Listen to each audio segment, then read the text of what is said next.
My name's David Wood. Perhaps I can kick off this panel. I have been given the privilege of chairing three very interesting speakers. The topic of this panel is Beyond Cruelty. So let's start by asking the panelists the questions. Why are we humans, despite everything, still sometimes cruel? Why do we sometimes deeply hurt even the people we say we love and cherish? Why do we sometimes conform to the saying from Lord Acton, the 19th century historian, that power tends to corrupt and absolute power corrupts absolutely? So even good people often end up doing things that make us shudder. Why are we sometimes cruel to people that we view as somehow alien or other? Why are we sometimes cruel to the environment and to the creatures we share it with? And most important, why are we cruel sometimes to ourselves, hurting and harming ourselves? Or even more important, to come back to the topic of the panel, how can we go beyond cruelty, given this state that we sometimes find ourselves in? Of course, these are age-old questions. Philosophers through the centuries, along with scientists, religious leaders, artists, and many others, have provided their own answers over the centuries. But still, despite all these answers, despite the fruits of technology, despite many people having more possessions, cruelty continues. So what does transhumanism as a philosophy for the 2020s and beyond have to say about these issues? Let's hear from our distinguished panelists. Who would like to pick up the question first? Perhaps Jose? Okay, I'm going to give some quick comments. The answer is that we are still humans. And in fact, we are animals. And we are not that intelligent. In fact, that is why I think we have to be more intelligent and more longevous and more happy, which are some of the three principles of transhumanism: super longevity, super intelligence, and super happiness or super well-being. And you like to add, David, super democracy. But in any event, we are animals, we are not perfect. That is why I am so much in favor of enhancing our intelligence, because we are not intelligent. That is why there is so much poverty and suffering and cruelty in this world. And I like to say, I'm not afraid of artificial intelligence. I am afraid of human stupidity. And humans, we are very stupid. That is why we need artificial intelligence to improve ourselves and to have less cruelty. Thanks. Nell, maybe you could introduce yourself to people who didn't see you yesterday and then address the question. Sure. I'm Nell Watson. I do quite a bit of work with ethics of emerging technologies, such as artificial intelligence, with organizations such as the IEEE. And I like to dabble a bit in various social reforms. And I think engineering a society which is more respectful of ethics and which is genuinely more kinder and friendly is something I think all of us can invest in. I observe that cruelty tends to follow being a recipient of a traumatic experience. If someone or something has experienced trauma from another individual, it tends to harden the heart. It tends to generate conditioning that sees others as something to be feared or perhaps even loathed, particularly those who are a little bit different or a little bit strange. I think that many people in our society are somewhat lacking in empathy. I think that our species often has elements of selective sociopathy. You know, we are kind to our families, but not kind to strangers. We are kind to our pets, but not kind to the animals in the factory farms up the road.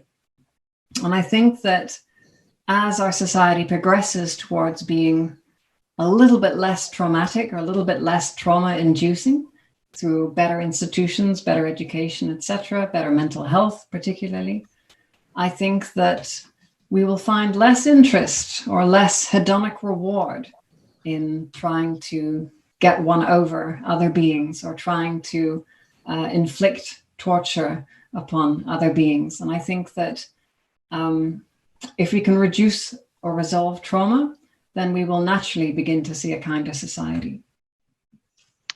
Thanks so much. So lots of fascinating points there. We'll come back to them in a minute. Natasha, you addressed some of this in your very wonderful presentation a few minutes ago, but maybe you can pick up the question again now. Yes, I'll approach it slightly different. As a professor of ethics, I'll look at it through that lens. With my students, when I bring ethical theories in the lectures, and then we go through debates, live debates with students debating each other, and we talk about dilemmas, it's interesting to see that most of the immediate gut reaction to an issue that the students are debating are from their own angst that they have inside without looking outside and walking in the other person's shoes. So what I noticed is that until and unless we provide scenarios so people can see the circumstances within which an issue occurs, something that is biased or bigoted or discriminatory, that circumstance widens the perspective and the awareness of the players, the variables within that system to be better understood. And I think that a solution to that is gamification. That in the games that we have, we aren't seeing that. But I think that there could be a company, a transhumanist company, that could build out games and experiential games so people could learn what it's like to walk in someone else's shoes. To have not an app is good, and I have lots of students who build apps for emotions and psychology and you know, that type of thing. But I think it's the game. The game industry is one of the largest industries that the demographics of young people going up to maybe 50 engage in, more so than television. Netflix is still popular, but gaming is great. I can see where we could teach people how to understand another person's situation through experiential games. So these are already some good answers we're hearing. Jose has mentioned more intelligence will tend to make people less cruel. We've heard also about more education. On the chat, I see Shannon Viff has talked about more health and abundance will reduce cruelty. You've talked about, Natasha, about games that help us to have the experience of walking in each other's shoes. But let me be slightly provocative for a moment. If we're talking about people who are suffering from mental ill health, people who are feeling suicidal, people who are very depressed, actually often greater intelligence, greater education, greater physical well-being doesn't seem to help them. It seems that even people who are very intelligent, who have lots of possessions, there are famous pop stars with lots of adulation who nevertheless have a very tortured inner mental life. So my question is transhumanism focused as much on mental well-being as on physical well-being, or is it sometimes going down a route of focusing just on physical health? So who would like to address that? I'm going to jump in right here, and then I'll be quiet. Absolutely not. If you look at the Transhumanist Manifesto, it says, let us evolve not only in our bodies, but also in our minds. And that is the Transhumanist Manifesto from the get-go, and it has never left. I even find it strange that we would even question this. At this stage, transhumanism, how could it not include the sense of compassion?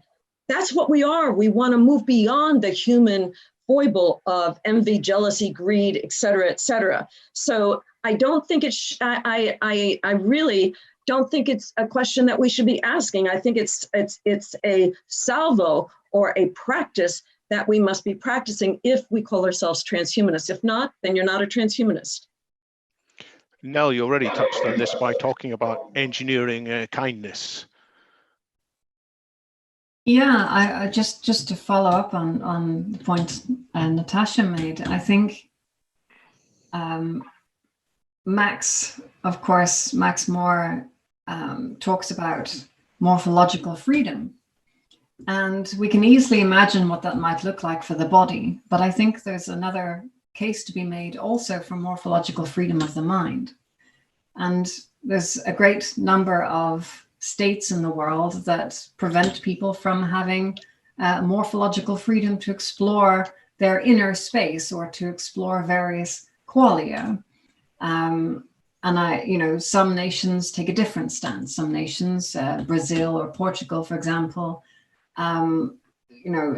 enable people to explore those inner landscapes, or perhaps even give it a little bit of support. For example, ayahuasca is used within prisons in Brazil, which appears to have a remarkable reduction in the recidivism rate.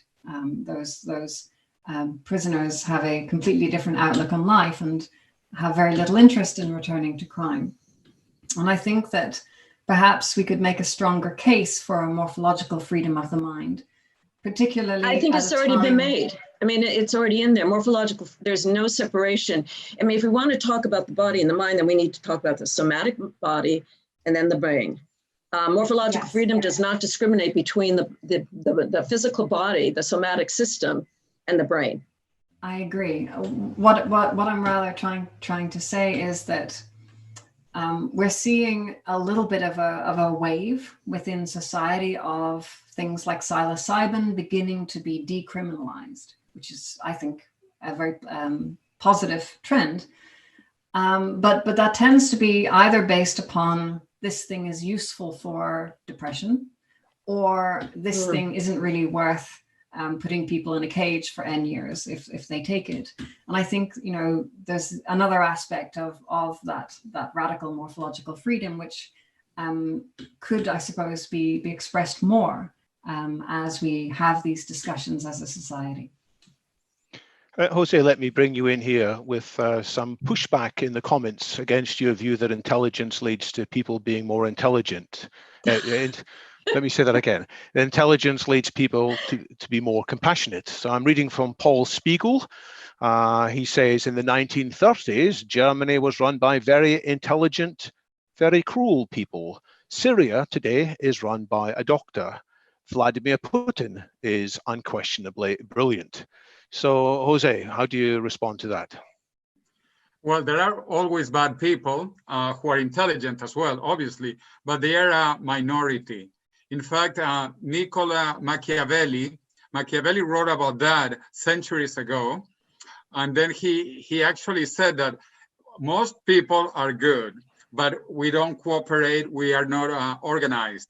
The bad people, they are very, very few, but they cooperate and they have really bad intentions. So the effect, the results of bad people is disproportionately bigger to the good effect of good people. So what we have to do is to cooperate, to be more organized as more intelligent people.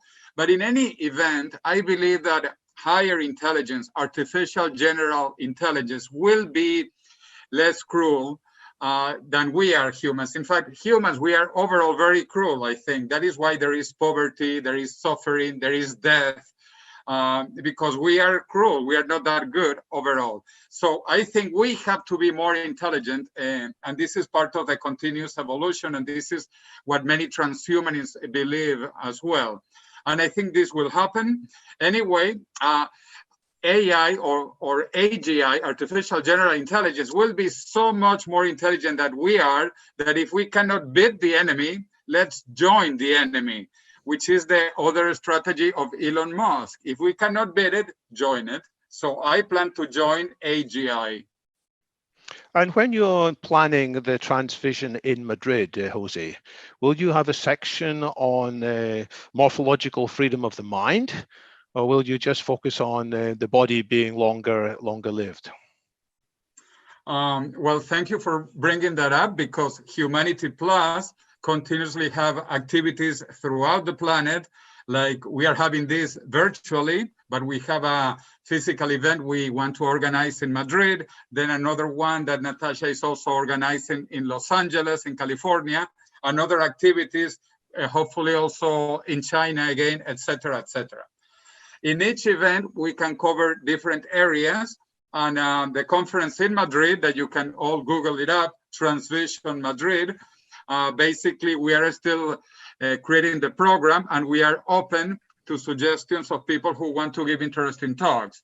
So if there are interesting possibilities of people talking about different issues, we will consider that. We have an academic committee, a technical committee, and we will include those subjects in the final program.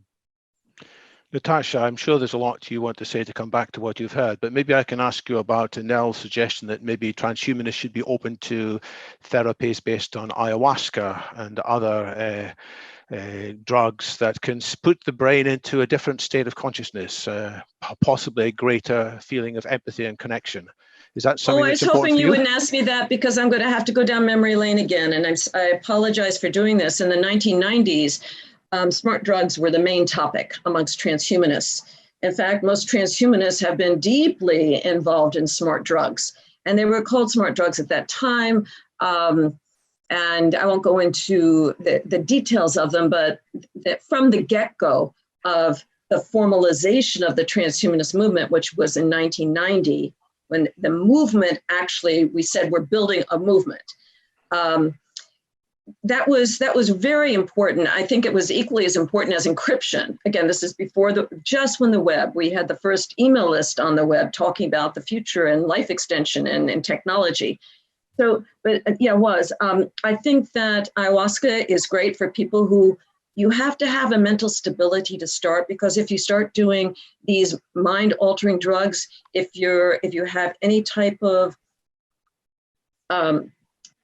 situation, it can be dangerous. My eldest brother was brilliant, absolutely brilliant. He did too much LSD. He got schizophrenia. He's no longer with us. So I have firsthand knowledge about doing drugs and how they can affect a certain type of brain.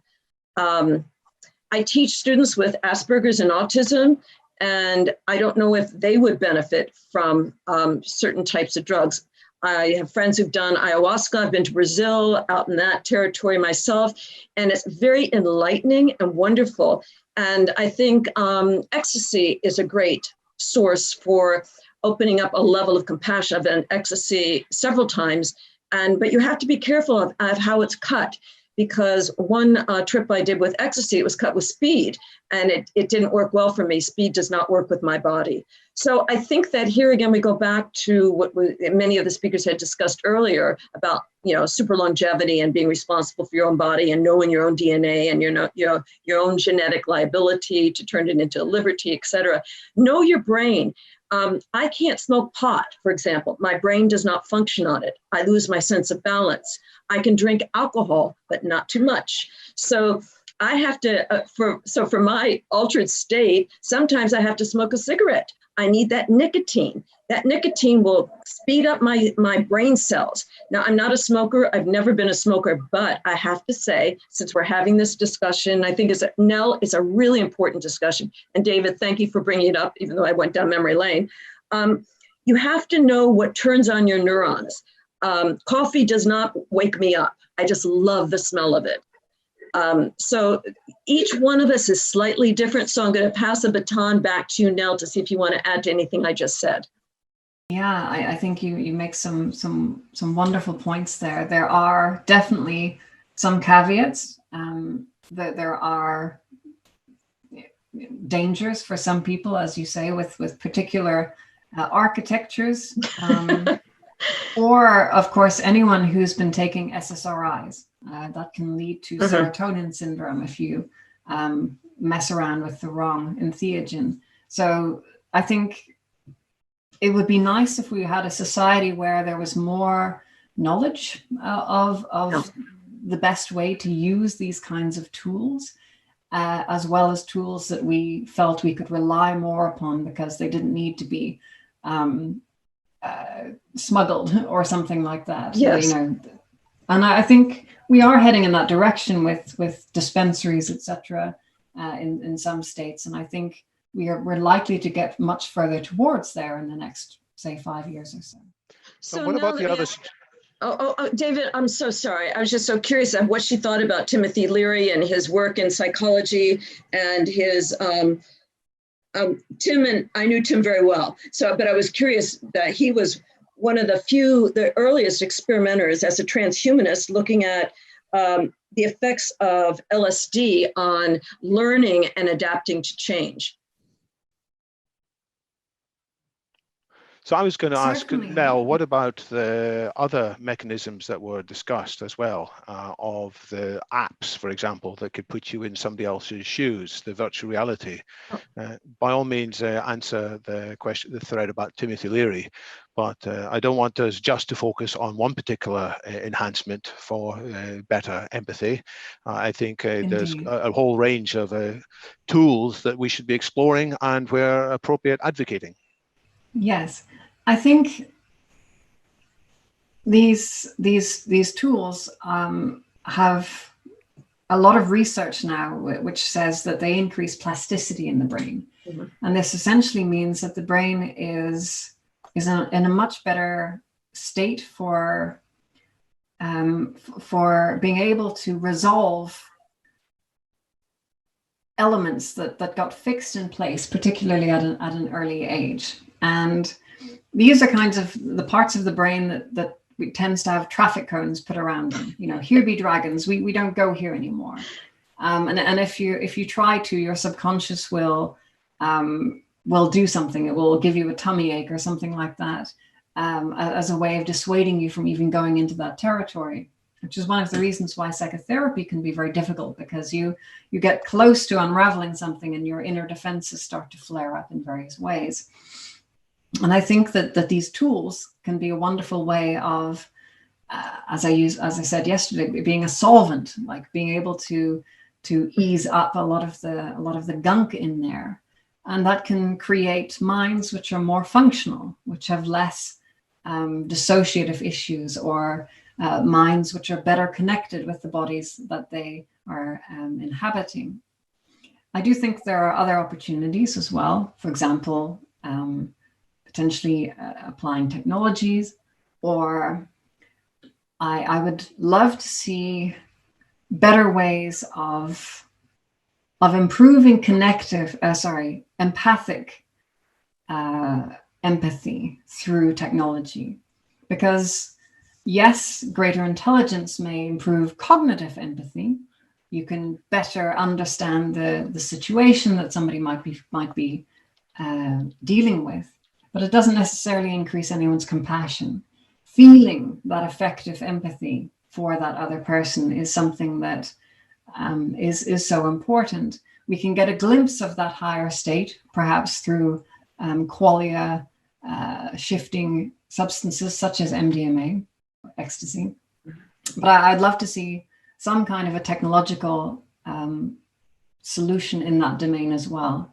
Because if we were able to feel more effective empathy and compassion for each other, then being wicked to each other would be much less hedonically profitable, if you will. Perhaps I can come to you now, Jose. Do you want to talk about anything you do yourself personally to ensure your mind is in as good a state as possible, and that you are able to be as kind and compassionate as possible? Well, first of all, I try to keep healthy. That is why, as a symbol, I'm using my mask so that it is very clear I don't want to get COVID or any other disease, not physical nor mental. So I try to be continuously very active mentally as well. So in terms of continuous education, reading, writing, and that keeps me to be open-minded to new possibilities and the new things happening up. But I am afraid, obviously, about Paul Spiegel's point about bad people who are intelligent. That is why I think good people who are intelligent, like most of us in the transhumanist movement, we have to work together. And this is part of the mission of this H+ Summit. Right, Natasha, that you are laughing? So this is the idea. I want to take a risk. There's quite a difficult question that's been raised by Gennady Stolyaroff, who's talking about how do we manage our communities that we are in? Because to be successful in changing the world, we need individuals, but we also need to be able to work together in groups, because together we are stronger than we are as individuals. But Janadi points out, generally, greater intelligence tends to correlate with greater morality, but not always. There seems to be a few destructive personalities who are very capable, and if we're not careful, they can damage the effectiveness of our organizations. What should we do to help manage this kind of person and to ensure that transhumanism grows in a positive, empathetic way rather than being divided and somehow less functional? So sorry to ask a hard question, but I think we need to address it. I think it's a very easy question because we've already been through this.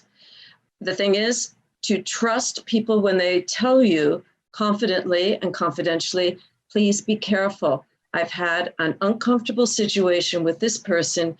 Here's my evidence. You do what you want, but I just want you to be aware. To dismiss someone, especially someone who is a kind person, take that as a warning. Listen, don't ignore it. Don't ignore warnings about people. And most of us in the transhumanist community share. It's not a gossip. It has nothing to do with that. We share information about if there is someone or a troll. Let's just call it a troll in the community. We very privately and discreetly let each other know.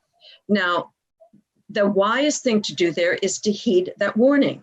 To not heed that warning ignites the fire of the troll or trolls continuing forward to infest the goodness of the community. So my answer to that would be trolls only are allowed in when people are not paying attention. It's like the COVID-19. And I think Jose is a perfect example. Wear your mask, pay attention. I mean, this is a no-brainer. Another thing for communities to work together is to support each other. Don't go off and do your thing without supporting others. And that's one thing Humanity Plus has always been very kind about and generous. We always include others unless they damage us. And we have a press release on that we do not support or we do not tolerate violent actions, ad hominem attacks, or disparaging libel or slander about anyone in our community. So you have to stand up for the rights of what you support. And that is adamant. So I'll pass it on to Jose or Nell. Thank you. I think that those are great observations, Natasha. What you said reminded me a little bit of that Maya Angelou quote that when someone shows you who they are, believe them, you know. And so many times we may be inclined to give someone the benefit of the doubt when that may or not necessarily be an ideal decision. I do observe that we live in a time of increasing polarization, and sometimes that kind of polarization trend can sidesweep an organization. And so I think that it's very important that we proactively try to avoid polarization. And this is challenging, particularly if that organization does want to go into potentially quite interesting and also tricky territory, you know, having those kinds of difficult yet very important conversations. I came up with some ideas at culturalpeace.org, basically some principles to help to guide communities and to help to guide discourse. And I'm very open to some feedback on those. So if anyone would like to you know, edit anything or you know, make some suggestions, I'm all ears. Thank you. Just say that URL again. Culturalpeace.org. I'll write it in the chat. You may not be able to type in a URL, I'm not sure, but if you've said it. And to be clear, there's some comments on neurodiversity as well. So would you, Nell, agree with the statement from Janadi that he is all in favor of neurodiversity, so long as the behavior is good? So he encourages acceptance of what we might think of occasionally as quaint and eccentric, but he would reject the toxic and the aggressive. I think that's important. I think awkwardness sometimes can be interpreted in an uncharitable way.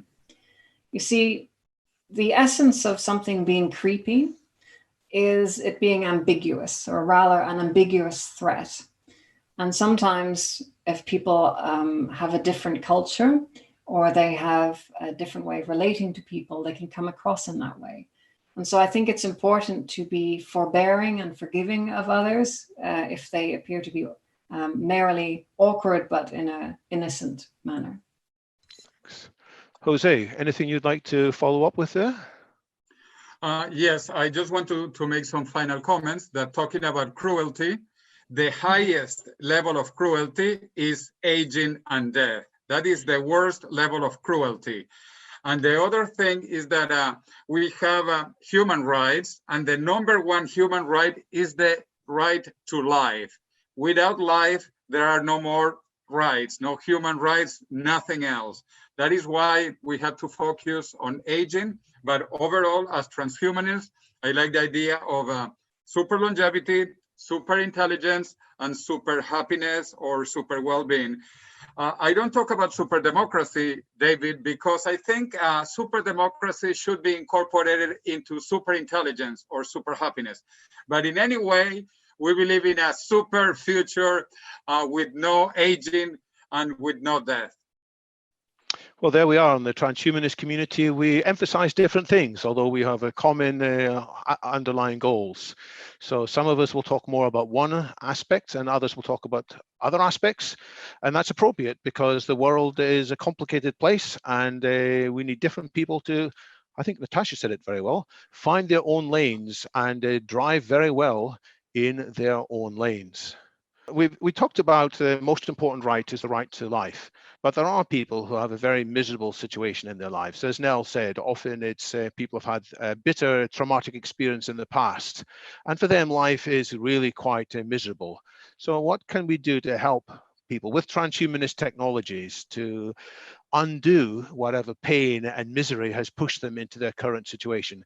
Is it like in the film, is it the eternal spotless mind or something in which you erase memories, or is there other better approaches to helping people overcome and transcend their experiences from the past?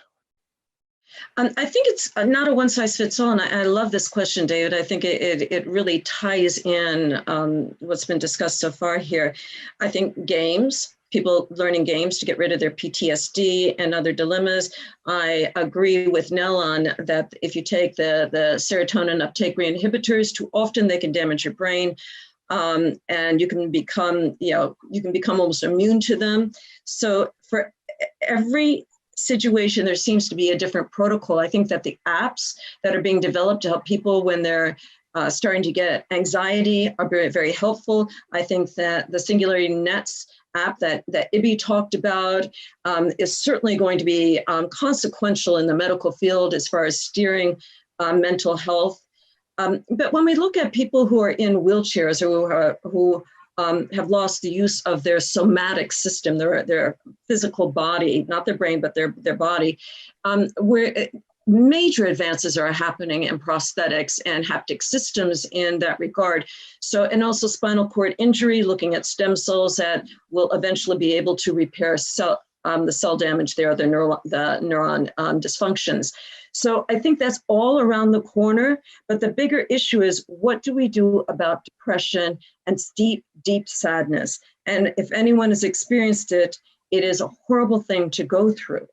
So it's another thing you can't identify unless you've been in that space.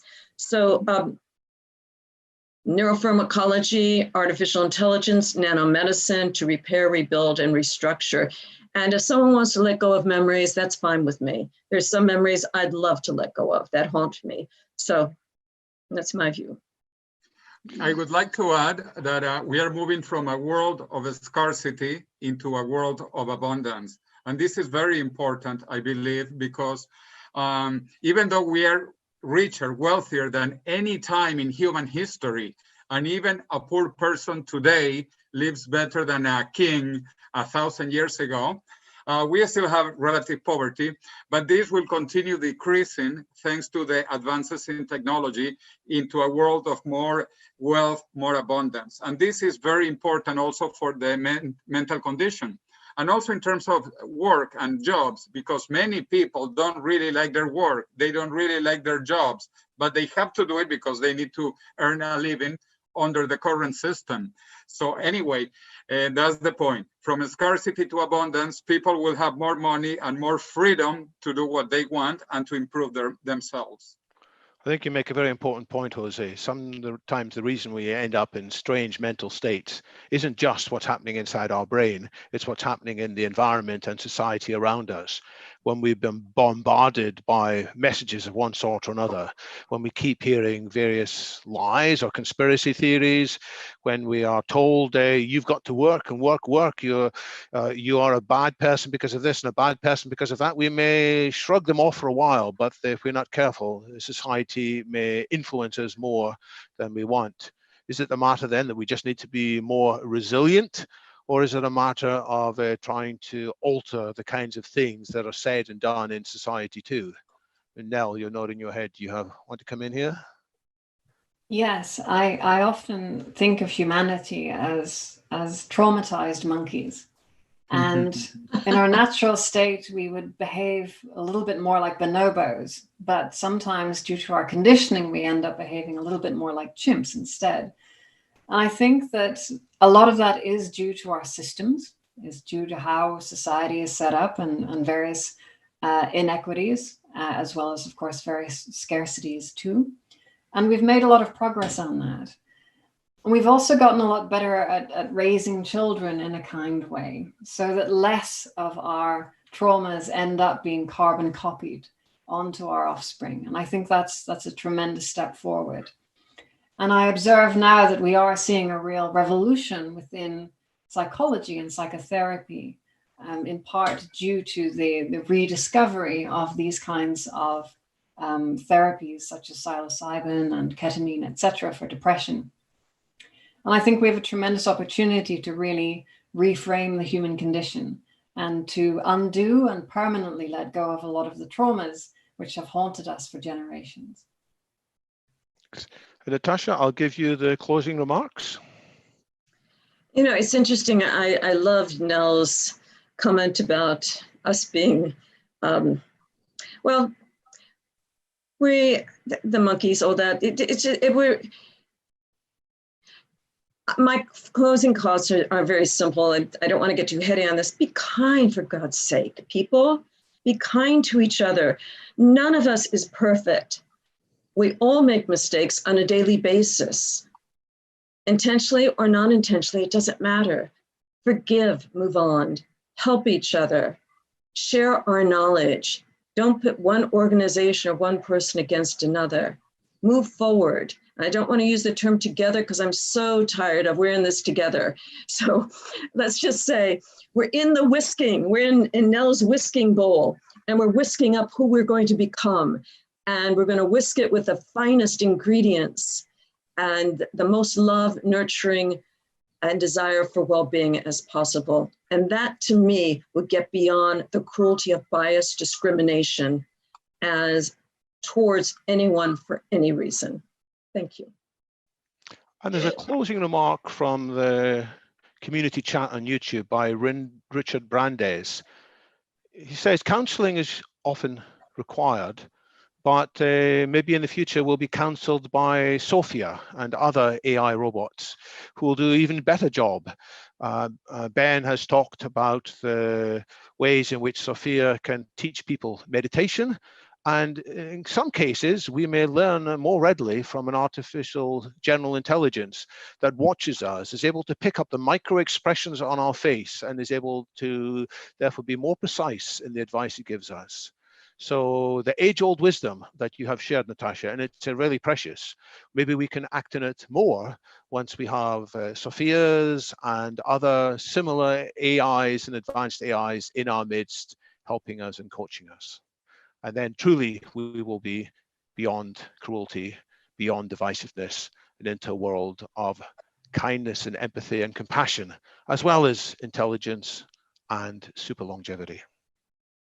Thanks to a great discussion on this panel.